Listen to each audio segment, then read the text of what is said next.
할렐루야. 주님이 우리 가운데 함께 하십니다. 오늘 함께 나누실 말씀은 로마서 15장 13절 말씀입니다. 로마서 15장 13절 말씀.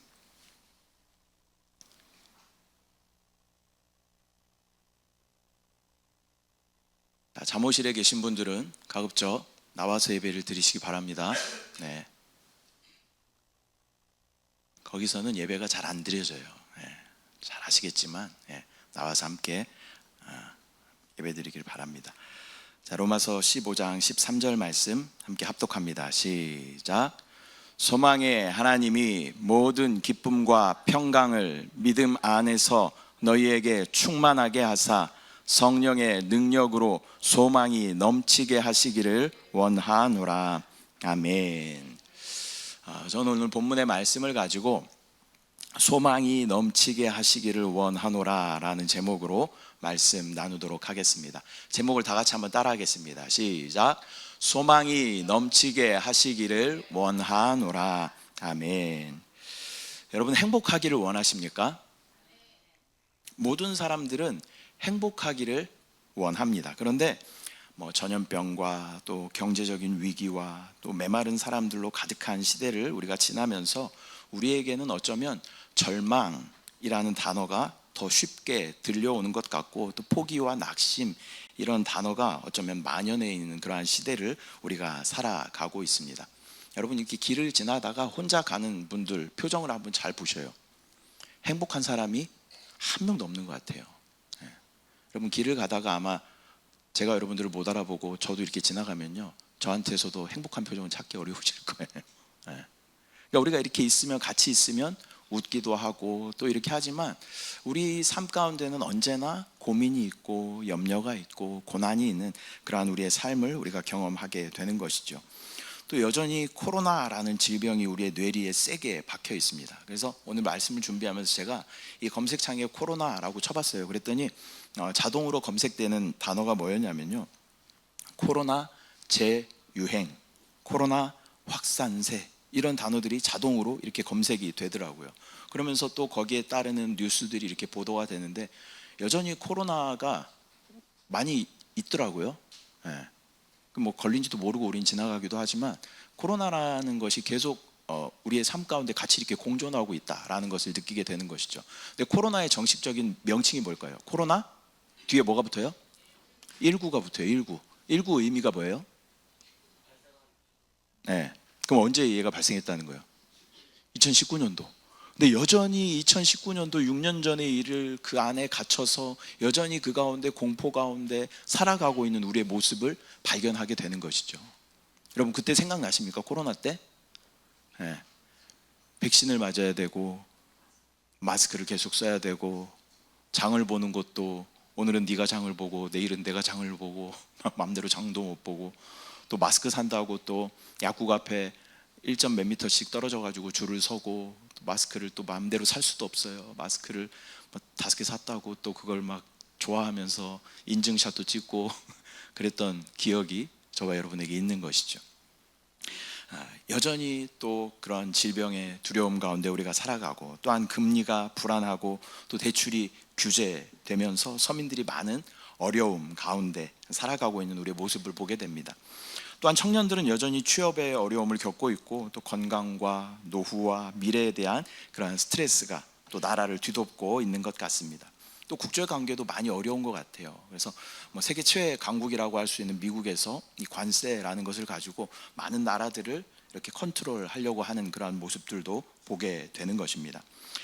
그러나 어제나 오늘이나 영원토록 동일하신 하나님의 말씀, 이 로마서 15장 말씀에서는 소망의 하나님이 소망이 넘치게 하시기를 원한다라고 기록하고 있는 것입니다. 그렇다면 참된 행복은 어디에서 오는 걸까요? 그 행복은 우리 마음속에 또 기쁨과 평강이 있을 때 찾아오게 되는 것인 줄 믿습니다. 또한 이 기쁨과 평강은 우리 안에 내일에 대한 소망이 있을 때 찾아오는 것입니다. 모든 사람들은 내일의 소망을 바라보면서 살죠. 아무리 많은 것을 가지고 있다 하더라도요, 내일에 대한 소망이 없으면요, 행복하지 않아요. 1억 천금이 있다 하더라도 우리가 당장 뭐 내일에 대한 소망이 없다면 우리는 행복할 수가 없는 것이죠. 그렇기 때문에 사람의 진짜 행복은 내일에 대한 소망에서 찾을 수 있는 것입니다. 그런데 하나님을 떠난 인간의 실존은요, 절대 절망 가운데 있을 수밖에 없는 그러한 존재들입니다. 이 물고기는 물을 떠나서는 살 수 없죠. 저 예전에 초등학교 다닐 때 초등학교 전도사님이 충격적인 설교를 하신 적이 있어요. 어항에 물고기 2마리를 가지고 오셨어요. 그리고 나서 그 중에 1마리를 바닥에 던져버렸어요. 물고기가 어떻게 했을까요? 파닥파닥 하다가 결국에는 움직이지 않더라고요. 전도사님 설교는 하나도 귀에 들어오지 않고 저 물고기가 살았을까 죽었을까 그것만 걱정했던 그때 장면이 이렇게 생각이 납니다. 근데 그 전도사님은 너무 충격요법을 쓰시긴 하셨지만 하시고자 하신 메시지가 뭐였어요? 물고기는 물을 떠나서는 살 수 없다. 나무도 마찬가지죠. 제 별명이요, 제가 직분상으로는 목사지만 또 한편으로는 집사입니다. 무슨 집사냐면 식집사예요. 식집사.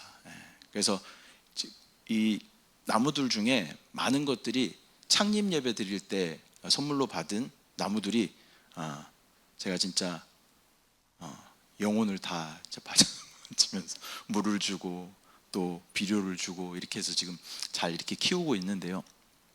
얘네들도 마찬가지죠. 이 흙 안에 이렇게 있을 때 얘네들은 살 수 있어요. 근데 흙을 떠나서 밖에 뽑혀 나오면 금방 죽어버리게 된다는 거죠. 사람의 실존은 어디에 있을까요? 사람의 실존은 하나님 안에 있는 것입니다. 그래서 하나님께로부터 떨어져 나온 모든 인간들은 살아있는 것 같지만, 마치 살아있는 것 같지만 다 죽어있는 그러한 모습이 바로 인간의 실존인 것입니다. 하나님을 떠난 인간은 해산의 고통과 또 땀을 흘리는 수고를 해야 되고, 또 흙으로부터 나왔으니까 흙으로 돌아가는 그러한 절대 절망밖에는 없었습니다. 그렇다면 하나님을 떠난 우리 인간이 처한 절대 절망에는 어떠한 것들이 있을까요? 먼저 첫 번째는 죄책감이라는 절망이 우리 가운데 있습니다. 많은 사람들은 죄로 말미암아 마음속에 죄책감과 불안과 또 두려움을 가지고 살아가고 있습니다. 또 사단은 끊임없이 우리에게 우리의 죄를 다시 들춰내면서 우리를 참소합니다. 너 자신을 봐라. 네가 무슨 목사냐? 네가 무슨 집사냐? 네가 그러고도 그리스도인이냐? 라고 우리를 계속 끊임없이 참소하고 우리 연약함을 정확하게 알고 우리를 죄로 다시 돌이키게 만들고 그 죄를 묵상하게 하는 것이 사단의 계략이다라는 것입니다. 그 죄를 생각할 때마다 나는 도저히 가망성이 없는 그러한 사람이라는 것을 생각하고 집중하게 만드는 것이 사단의 목적이다라는 것입니다. 두 번째는 무능력이라는 절망 가운데 우리가 살아갑니다. 많은 사람들은 나름대로의 포부를 가지고 있습니다. 그러나 마음처럼 잘 되지 않는 우리의 모습을 발견하게 되죠. 열심히 해보려고 하지만 계속해서 실패하게 되고, 또 그럼 나는 무능한 사람이구나, 나는 할 수 없는 사람이구나 라는 그러한 절망감 가운데 살아가게 만드는 것입니다. 그래서 우리 마음속에 무능력이라는 절망이 자리 잡게 되는 것이죠.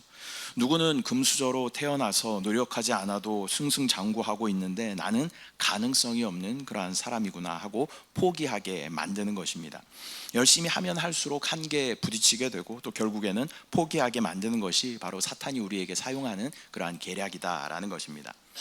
세 번째는요, 질병이라는 두려움 가운데 우리를 빠지게 하는 것이죠. 대부분의 사람들은 마음과 육체에 질병을 가지고 있습니다. 지금 시대의 화두는요, 건강이죠, 건강. 그래서 어떻게 건강을 잘 지킬 것인가 라는 것을 사람들이 많이 연구하고 또 노력을 하는 것을 우리가 보게 되는 것입니다. 그런데 육신의 질병만큼 또 치명적인 질병은 마음의 질병인 것이죠. 많은 사람들이 겉으로 봐서는 이렇게 정상적으로 살아가는 것처럼 보이지만요, 많은 사람들이요, 진짜 실제로 이 우울증 약을 복용하는 사람들도 되게 많고요. 또 공황장애라는 것이 우리는 왜 이렇게 사람이 나약해, 무슨 공황장애야 이렇게 생각할 수 있지만요, 많은 사람들이, 또 목사님들 중에도 많은 분들이 공황장애를 겪고 있는 그러한 상황을 우리가 보게 되는 것이죠. 나의 의도와 상관없이 정신적으로 피폐해지고 또 정신적으로 힘들게 하고 또 위축되게 만들고, 그런 것이 바로 사단의 계략이다라는 것입니다. 이것은 심각한 마음의 병으로부터 생기는 것입니다. 또한 원치 않게 우리에게는 질병이라는 절망이 다가옵니다. 때로는 손을 쓸 수도 없을 만큼 심각한 그러한 질병 가운데 우리가 힘들어하고 괴로워하게 되는 것이죠. 도무지 소망이라고는 없는 것 같은 이러한 육신의 질병 가운데 우리를 절망으로 몰고 가는 것이 사탄의 계략인 것입니다. 또한 네 번째로는 이 땅에서 우리를 가장 힘들게 하는 것 중에 하나는 바로 가난이라는 절망입니다. 한번 찾아온 가난은 잘 떠나가지 않습니다. 그리고 대를 이어서 또 절망 가운데 빠지게 만드는 것이 가난입니다. 가난은 분명히 축복은 아니죠. 주님은 우리에게 그 가난 대신에 부요함을 허락하여 주시는 줄 믿습니다. 잠언 8장 18절 말씀 함께 합독합니다. 시작. 부귀가 내게 있고. 아멘. 놀라우신 하나님의 아들이신 예수 그리스도께서 가난하게 사심은 우리에게 부요함을 주시기 위함인 것입니다. 그러나 사단은 어떻게든 우리를 가난이라는 저주에 묶어 두려고 하는 것이죠. 가난하여서 주님을 위해 살지 못하게 하고, 또 가난하여서 주일날 또 일을 해야 하기 때문에 주일 예배도 못 드리게 하는, 이런 모든 것들이 바로 사단의 계략이다라는 것을 우리는 알아야 합니다. 또 마지막 다섯 번째로는 죽음을 두려워하는 절망을 우리 가운데 허락합니다. 어떤 누구도 죽음 앞에 두려움을 갖게 되는 것이죠. 마귀는 우리에게 절대적인 절망을 가져와서 우리에게 모든 소망을 빼앗아가며 또 죽음에 대한 두려움으로 우리를 몰고 가는 것이 이 마귀의 계략이다라는 것을 우리는 깨달아 알아야 하는 줄 믿습니다. 이렇듯 우리의 운명은 이러한 절대 절망 가운데 신음하다가 결국에는 죽음을 맞이하는 것이 우리의 운명이었습니다. 그러나 이러한 절대 절망 가운데 있던 우리에게 놀라운 복음의 소식이 전해졌습니다. 그 복음이 바로 예수 그리스도이신 줄 믿습니다. 소망의 하나님의 주소는요, 예수 그리스도입니다. 그래서 소망의 하나님을 만나기 위해서는 우리가 어디로 가야 돼요?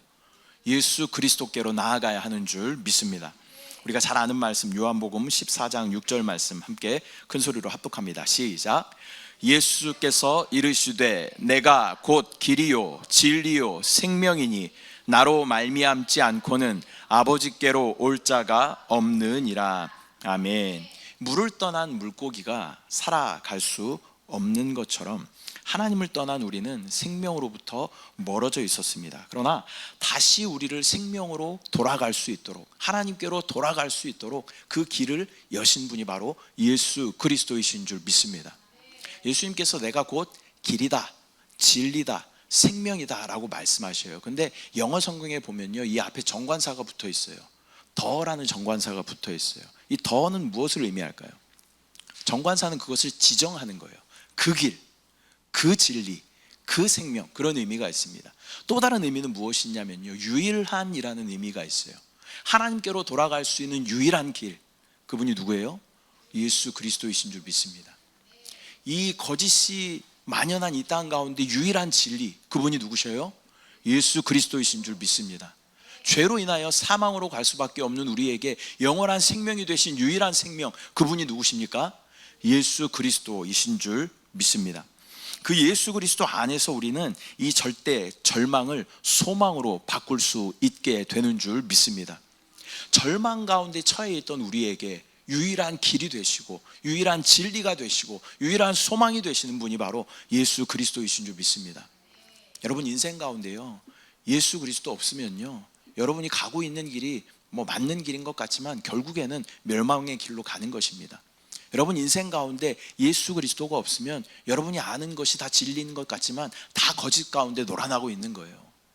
여러분이 지금 생명으로 충만한 것 같지만 나는 살아있다라고 이야기할지 모르지만 여러분 가운데 예수 그리스도가 없으면요, 여러분은 계속 죽음으로 가고 있는 거예요. 이 완전한 길이시고 완전한 진리이시고 완전한 생명이신 예수 그리스도를 붙잡을 때 우리는 놀라운 생명 가운데 거하게 되고 소망 가운데 거하게 되는 줄 믿습니다. 먼저 예수 그리스도 안에 있는 첫 번째 소망은 바로 새로운 피조물이 되는 축복입니다. 이것을 우리는 거듭남, 중생이라고 이야기합니다.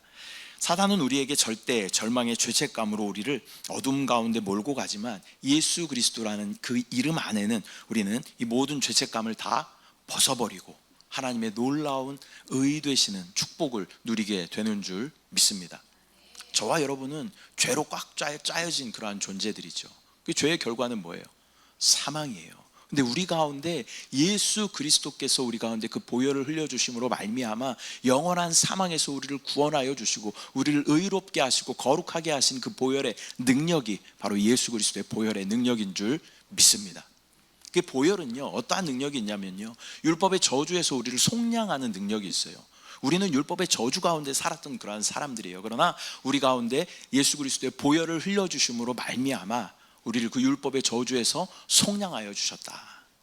또한 예수 그리스도의 보혈에는요, 죄를 용서하는 놀라운 능력이 있는 줄 믿습니다.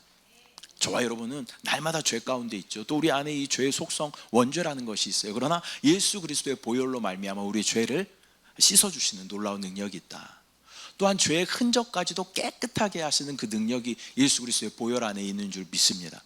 또한 우리를 거룩하게 하시고 우리를 의롭게 하시는 그 능력이 예수 그리스도의 보혈 안에 있는 줄 믿습니다.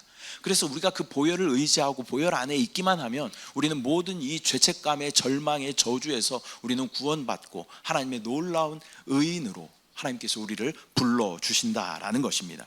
그리스도 안에 있으면 우리는 더 이상 옛 창조에 속해 있는 자들이 아니라 새로운 피조물이 되는 줄 믿습니다. 옛 창조에 속해 있는 것들이 뭐가 있어요? 우리가 시옷 이응 지읒 우리가 많이 했잖아요. 그렇죠? 네. 네. 그래서 이것을 내림차순 우리가 외워야 된다라고 말씀드렸잖아요. 네. 사탄, 그다음에 세상, 그다음에 앞에 뭐가 하나 더 있어요. 옛사람, 육신, 자아, 이런 것들이 어디에 속해 있는 거라고요? 옛 창조에 속해 있는, 옛 창조에 속해 있는. 그러나 예수 그리스도의 보혈을 기점으로 우리는 새로운 피조물이 된 줄 믿습니다.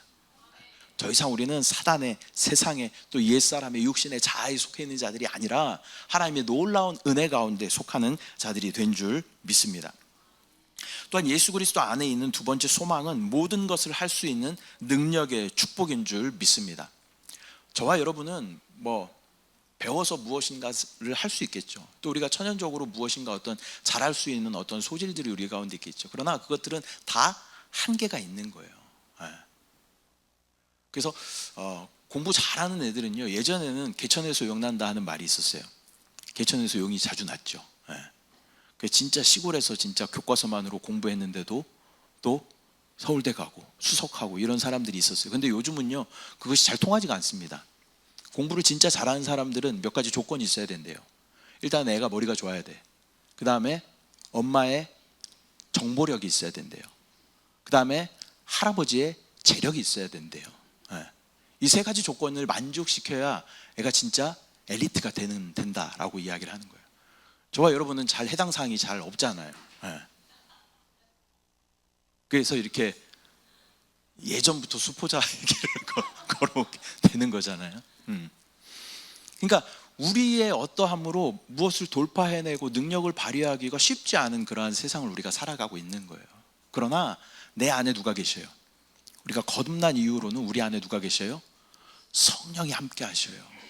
성령이라는 단어는요, 딱 들으면 두 가지 단어가 같이 생각나야 돼요. 하나는 생명, 하나는 능력. 따라합니다. 생명, 능력. 네, 무슨 단어를 들으면 이게 생각나야 된다고요? 네, 우리가 금방 했던 게 잘 생각이 안 나. 네, 성령이라는 단어를 딱 들으면 두 방면이 생각나야 되는. 내적으로는 생명으로 역사하셔요. 그리고 외적으로는 능력으로 역사하신다라는 거예요. 그래서 우리가 성령 안에 있으면 우리는 능력이신 그분으로 말미암아 놀라운 능력을 사용할 수 있게 되는 줄 믿습니다. 구원받기 전에, 구속받기 전에 우리의 상태는 무능력이라는 절망 가운데 살았던 우리의 상태였지만 구원받은 후에 우리 안에 누가 오셨어요?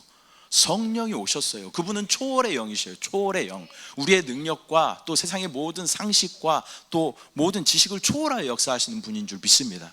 그분 안에 우리가 있기만 하면 하나님의 놀라운 능력은 나의 것이 되는 줄 믿습니다.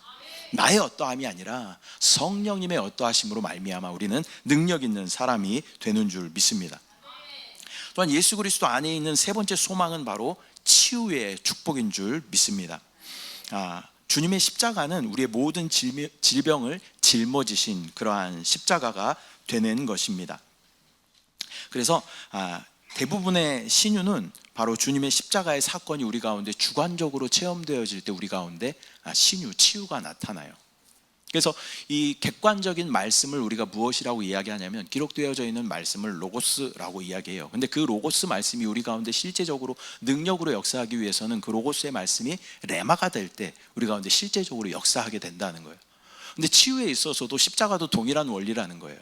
이 객관적인 십자가가 나에게 주관적으로 체험되어질 때 그 십자가의 능력이, 치유의 능력이 우리 가운데 나타나게 되는 줄 믿습니다. 로마서 8장 11절 말씀 함께 합독합니다. 시작. 예수를 죽은 자 가운데서 살리신 이의 영이 너희 안에 거하시면 그리스도 예수를 죽은 자 가운데서 살리신 이가 너희 안에 거하시는 그의 영으로 말미암아 너희 죽을 몸도 살리시리라. 아멘. 이것은 지금 뭐예요? 기록되어져 있는 말씀이에요. 아까 기록되어져 있는 말씀 뭐라 그랬어요? 로고스라고 말씀드렸어요. 근데 이 로고스가 이 말씀을 계속 읽었는데, 로마서 8장은 또 되게 중요한 장이잖아요. 그래서 계속 읽었는데 어느 순간 저 말씀이 나한테 믿음으로 확 왔어요. 그럼 우리 가운데 치유가 나타나게 되는 줄 믿습니다. 지식으로 우리가 치유되는 것이 아니라, 지식으로 우리 가운데 능력이 나타나는 것이 아니라, 그것이 우리 가운데 믿어질 때 이 믿음으로 말미암아 우리 가운데 놀라운 치유의 능력이 나타나게 되는 줄 믿습니다. 그 우리 안에 성령의 기름 부으심과 또 감화 감동과 운행하심을 우리가 경험하게 된다면 우리는 놀라운 치유의 하나님을 경험하게 되는 줄 믿습니다. 질병이라는 저주 가운데 또 그 절망 가운데 있었던 우리에게 예수 그리스도께서 십자가에서 죽으심으로 말미암아, 채찍에 맞으심으로 말미암아 우리 가운데 놀라운 치유를 허락하여 주신다라는 것입니다. 여러분, 이것이 믿어지지 않잖아요. 그렇기 때문에 우리 가운데 치유 역사가 나타나지 않는 거예요. 이것이 믿어지지 않을 때 우리는 어떻게 기도해야 되냐면, 주여 나의 믿음 없음을 도와주시옵소서, 이것이 믿어지는 역사가 있게 하여 주시옵소서. 그렇게 우리가 간절히 기도하면 우리 가운데 놀라운 치유 역사가 나타나게 될 줄 믿습니다. 네 번째로, 예수 그리스도 안에 있는 네 번째 소망은 바로 부요함의 축복인 줄 믿습니다. 예수 그리스도의 이름 안에는 놀라운 부요함이 있는 줄 믿습니다. 주님은 만유셔요. 만유라는 뜻이 뭐예요? 모든 것이라는 의미를 가지고 있는 것입니다. 주님은 우리를 가난의 저주에서 해방하여 주시고 또 풍요로우신 주님으로 인하여 주님의 놀라운 부요함을 누리게 하시는 줄 믿습니다. 로마서 10장 12절 13절 말씀 함께 합독합니다. 시작. 유대인이나 헬라인이나 차별이 없음이라 한 분이신 주께서 모든 사람의 주가 되사 그를 부르는 모든 사람에게 부요하시도다. 누구든지 주의 이름을 부르는 자는 구원을 받으리라. 아멘. 가난은요, 예전에는 청렴하게 사는 것이 미덕이다라고 이야기했지만요, 가난은 정확하게 이야기하면 축복은 아닙니다. 그렇죠? 가난을 축복이라고 생각하는 사람 한 명도 없을 거예요. 우리 안에는 부요하신 주님이 계셔요. 근데 우리가 잘못 구하기 때문에 우리 가운데 어떤 부요함의 축복이 되지 않는 거죠. 나의 욕심을 위해서, 나의 만족을 위해서 구하는 것은요, 하나님이 응답하지 않으셔요. 그러나 하나님의 나라와 영광을 위해서 구하는 이 물질적인 축복은 하나님께서 부어주시는 줄 믿습니다. 여러분, 그렇게 구하셔야 돼요. 하나님 나라를 위해서 나에게 물질이 필요합니다. 주여 부어주시옵소서. 하나님의 부요함의 축복을 부어주시옵소서. 그렇게 간구하며 기도하면 하나님의 축복을 부어주셔요. 너무 인본주의적이다, 너무 축복, 물질 만능주의적이다, 이렇게 이야기할 수도 있지만요, 순복음의 신앙은 좀 이런 신앙입니다. 좀 하나님 앞에 좀 뻔뻔한 신앙이에요. 하나님, 나 좀 돈 좀 주십시오. 나에게 부요함을 좀 주십시오. 하나님의 나라와 영광이 필요합니다. 나의 욕심을 위해서 구하면요, 하나님 잘 안 주셔요. 그러나 하나님 나라를 위해서 구하면 하나님께서 반드시 부어 주실 줄 믿습니다. 그러니까 우리는 이렇게 선포해야 돼요. 가난의 저주는 나와 상관이 없습니다. 나는 주님으로 인하여 부요함을 누립니다. 우리 담대히 믿음으로 우리가 선포하면요, 하나님의 놀라운 축복이, 물질적인 축복도 우리 가운데 넘치도록 부어지게 될 줄 믿습니다. 또한 다섯 번째로, 예수 그리스도 안에 있는 이 소망은요, 사망과 영벌을 이기는 그러한 축복입니다. 주 예수 그리스도의 이름 안에 사망을 이기는 놀라운 생명이 있는 줄 믿습니다. 영원한 소망을 갖지 못한 사람은 죽음 앞에 겁을 내게 되고 육신의 죽음이 인생의 끝인 것처럼 그렇게 떨게 됩니다. 많은 사람들이 두려워하는 이유가 뭐예요? 죽음을 두려워하는 이유가 뭐예요? 마지막이구나, 이렇게 생각하기 때문에 죽음을 두려워하는 거예요. 그러나 저와 여러분의 진짜 믿음은 뭐냐면요, 죽음 이후의 믿음이 진짜 믿음이에요. 다음 시대와 영원한 시대와 주님과 함께 할 그날을 우리 가운데 약속하여 주셨다 라는 그 시대를 기대하며 소망한다. 주님의 다시 오심을 나는 기대한다. 그러한 믿음이 저와 여러분에게 있어야 할 줄 믿습니다. 믿음은 무엇이냐면, 믿음은 바라는 것들의 실상이요 보이지 않는 것들의 증거라고 이야기하고 있습니다. 여러분 다음 시대를 봤어요? 주님 오시는 거 여러분 봤어요? 그런데 믿음은 뭐라고 말씀하셔요? 보이지 않는 것을 믿는 믿음이 진짜 믿음이다라고 말씀하시는 거예요. 다음 시대와 영원한 시대 우리가 아직 경험하지 못했지만 그것을 믿음의 눈으로 바라보고 그것을 소망하는 믿음이 진짜 믿음인 줄 믿습니다.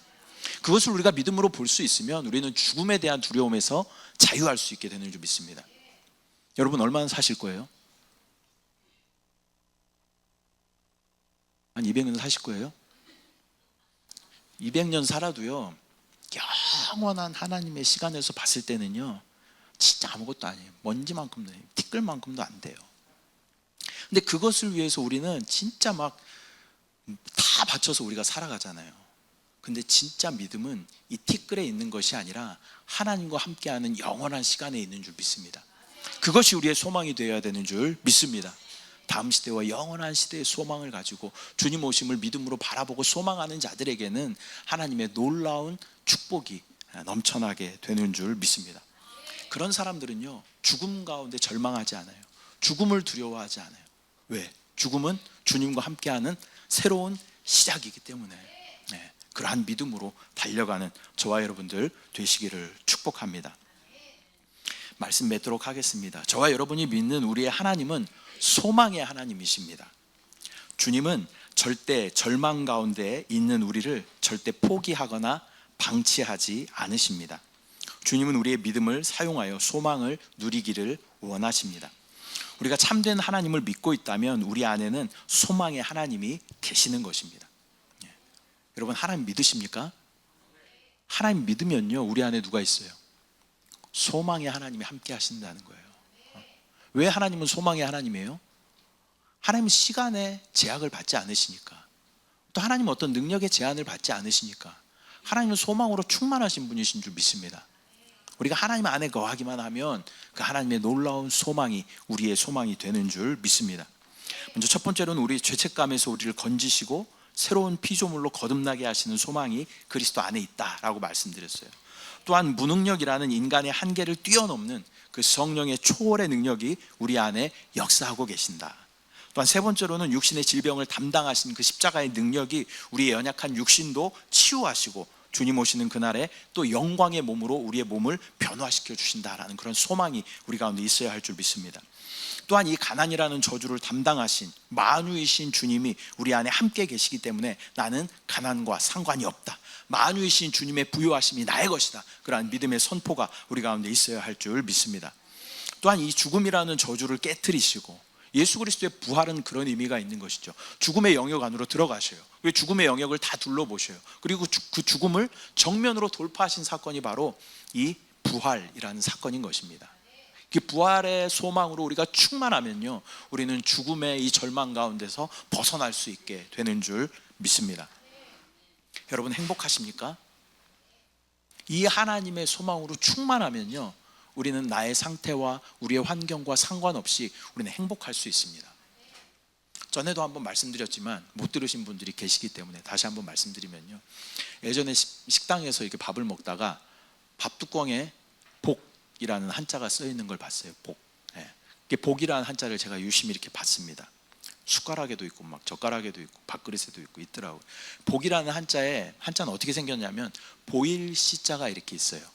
그 다음에 그 옆에 가득할 복자가 이렇게 있어요. 그러니까 이 두 글자가 합쳐져서 우리가 말하는 행복, 축복할 때 이 복자가 된 거예요.